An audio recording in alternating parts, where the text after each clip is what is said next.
ৰাতিপুৱা যে ইমান লৰালৰিকৈ ওলাব লগা হয় নহয়, কিন্তু আজি শনিবাৰ সেয়েহে টিফিন বনাবলগীয়া নহ'ল।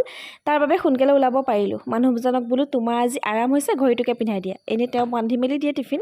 এইফালে আমাৰ গাড়ী আহিলে, সেয়া এগৰাকী উঠিছে আৰু আমাৰ ষ্টাফটো যাওঁ এইখনত।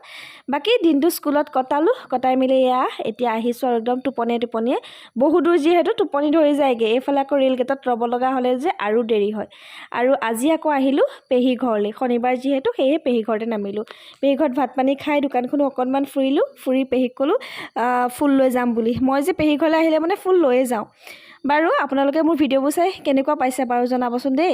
এইফালে চাহ তাহ খাই উঠিছিলোঁ, তেনেকুৱাতে আকৌ মই বৰ্তাহি ওলালেহি। তাৰপিছতে ঘৰ পালোঁহি। ঘৰত আহি মানে ৰ'বলৈ শান্তি নাই। আৰু ৰাতি খুব ধুনীয়া এখন দাইল বনালোঁ ঢেকীয়া আৰু কণবিলাহীৰ সৈতে। কোনে কোনে খাই ভাল পায় জনাব দেই। আৰু মোৰ যদি ইনষ্টাত ফ'ল' কৰা নাই ফ'ল' কৰিব, উৰ্বশী মাইনা বুলি আছে। বাৰু ৰাইজ আজিলৈ আহোঁ দেই, বাই।